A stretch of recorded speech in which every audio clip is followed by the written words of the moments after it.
Hi అండి, అందరికీ నమస్కారం. అందరూ ఎలా ఉన్నారు? బాగున్నారా? నేనైతే బాగున్నానండి. నేను మీ సవిత. ఖచ్చితంగా నేను చెప్పేది వినండి ప్లీజ్. ఏమనుకోవద్దు, సోది చెప్తుంది అనుకోవద్దండి.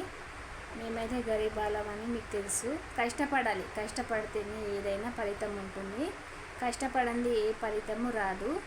ఏమండి, కష్టంతోనే నమ్మాలి మనిషిని.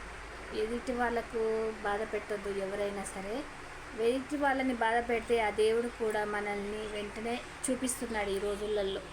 అవునా కదా చెప్పండి? అంతే కదండి.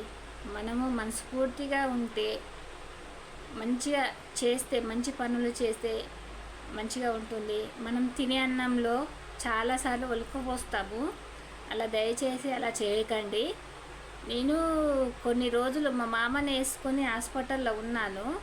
అప్పుడు మాకు తినడానికి కూడా అన్నం దొరకలేదండి. అప్పుడు కేసీఆర్ గారు ఉండేవరకే మాకు ఒక పూట అన్నమైనా దొరికింది.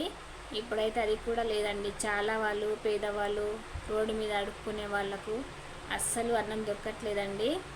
నేను చెప్పేది ఏంటంటే, ఒక ముద్ద మనం తినేసేది పాడేస్తారు ఎక్కువయ్యి. అలా పాడేయకుండా కనీసం మనం తినేది ఒక ముద్ద అయినా సరే అక్కడ పక్కన పెట్టి వాళ్ళ పేదవాళ్ళకు పెట్టాలని నేను రిక్వెస్ట్ చేస్తున్నానండి. అలా చెప్తున్నందుకు సారీ అండి, ఏమనుకోవద్దు. ఎందుకంటే ఆకలి మెయిన్ ఇంపార్టెంట్ అండి. ఎందుకంటే మనము ఎప్పుడైనా ఎక్కడికైనా వెళ్తే కడుపు ఆకలి అవుతుంది. కొంతమంది సిగ్గుపడి అడగరండి. నేను కూడా అంతే, సిగ్గుపడి అసలు అడగను. ఉపవాసమైన ఉంటాను కానీ నేను ఎవరిని అడగను.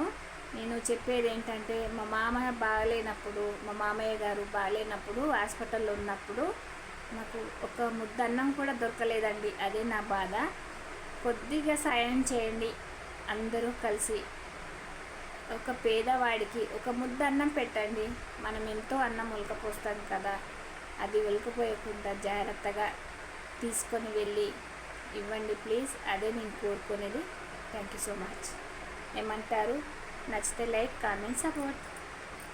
నచ్చితే లైక్ చేయండి, కామెంట్ చేయండి, సపోర్ట్ చేయండి. నచ్చకున్నా లైక్ చేయండి.